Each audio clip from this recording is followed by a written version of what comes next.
Hi guys, it's me, Greg. This is part 2 of how to install the sensors for your advanced microflight data acquisition unit. What we're going to talk about is 3 sensors today. The RPM, which is your tachometer, your head gasket, or excuse me, your head temperature sensor, and your exhaust sensor. So let's start with the RPM. As you can see, it's a quick disconnect that goes right here. It's labeled, so you put that end in to the data box, and then just like your tiny tachometer, you take the other end and wrap it 3 or 4 times around the spark plug. Now this wire, unlike the tiny tack, is a very thin wire, so as you can see, after I wrapped it around a couple times, I then wrapped the end of the wire here to hold it snug. Okay, if you don't want to do that, you can put a piece of tape around it. So that's all there is to hooking up that sensor. The next sensor is for your head temperature.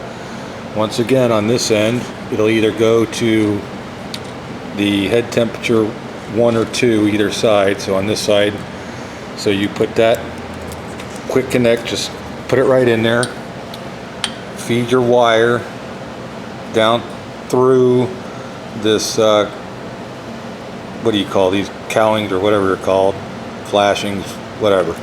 Anyways, and as you can see, then the other end of it is just a metal ring that goes around your spark plug. Okay, once you're putting this in here, you'll just want to turn your spark plug by hand with your right hand, and then hold this wire, you know, kind of jiggle it back and forth just a little bit to make sure it doesn't bind up until you get it all the way snugged up, and then use your ratchet to tighten it down. What you don't want is it to bind up like this.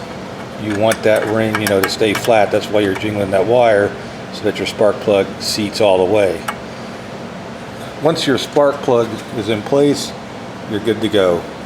One thing I do want to let you know, if you're working on your engine and you happen to have this wire out like this with this spark, especially if you have this spark plug wire hooked up to the spark plug, never turn your engine over or have somebody turn the prop, because if it creates a spark, it can send a bad, it'll be looking for a ground. In other words, this is not grounding now, so that spark wire is going to look for a ground, and what that's going to do is burn out your box, so you don't want to do that. So anytime these wires are not seated properly where it's supposed to be, just don't turn your engine over at all.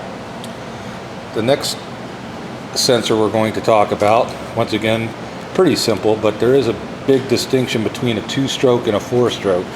So once again, this sensor, which is for your exhaust, has 2 components to it. On one end, you have the quick connect, just like all the other wires. On this end, as you can see, you have the wire feeds through a hose clamp. Let's see if I can get this. The wire feeds through a hose clamp. On the other side of the hose clamp is a little washer. This washer, when you tighten that hose clamp down around your exhaust, that's what holds this probe in place. Okay? You can see this probe is like V-shaped. Alrighty? So when you drill this hole over here, that's a 3/16 hole. If you drill it bigger than a 3/16, then theoretically, if it's bigger than this thing right here, this washer is not going to do anything for you. All that's going to happen is this probe right here is going to fall down, you know, into that hole. When you put this in, all you want to do is take, you know, open up this hose clamp all the way, take this little end here, stick it in the hole, you know, put the clamp around the pipe, hold it in position, and then tighten it up. Now, I want to talk to you about the position of this, because it's critical for a 2-stroke. It's very important, if you have a 2-stroke engine, to call your manufacturer and ask them where to place these. A 2-stroke has higher temperatures, and it handles its exhaust differently than a 4-stroke does, creating different pressures. So most 2-strokes, they want that hole, you know, somewhere about 1 inch away from the exhaust port. You know, everyone's just a little bit different, but you want to make sure that when you drill this hole, on your two-stroke that you talk to the manufacturer, you've got the right measurement to drill that hole, and that each exhaust tube that you're putting these into are drilled in the same spot. Okay, with the four-stroke we have a little bit more clearance. Now on the Green Eagle, as you see over here, I started on the right hand side of my machine because you have this tube here that's for your carburetor heat, and so I wanted to make sure that when I made my measurement, you know, I wasn't going to hit this or I'd have to take it off and saw it off or something. So I had room, so I drilled my hole, I measured it, then I went to the other side and drilled my hole in the same exact spot. So let's just go over here and look at the other side, and you'll see what it looks like done. This is the other side. You can see the clamp is right around nice and snug. You don't see the washer because that's holding the probe that is down inside the exhaust.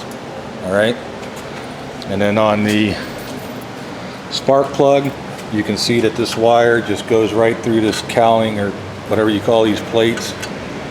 Okay, and it's in position, and of course later I will just tie these up. So they're pretty good. Once again, with the two-stroke, it's really critical that you get those in the right place, and whether it's a two-stroke or a four-stroke, you want them to be in the same place when you drill those exhaust holes. So make sure you call the manufacturer, get a hold of your rep, whoever sold it to you, and find out what that is. Now that those are installed, all you have to do is go on the software that's provided, and when you hook up to that USB port on the back of this box, you'll be able to put in the values of what your operating temperatures are. That'll be in another video. I'll show you how to do that.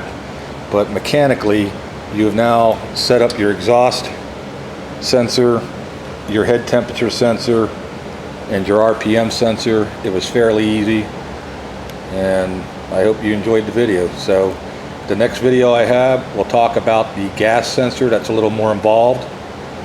And then after that, we'll do the software application, and we'll show it how it all looks once it's really completely all put together. Have a great day, guys. Bye.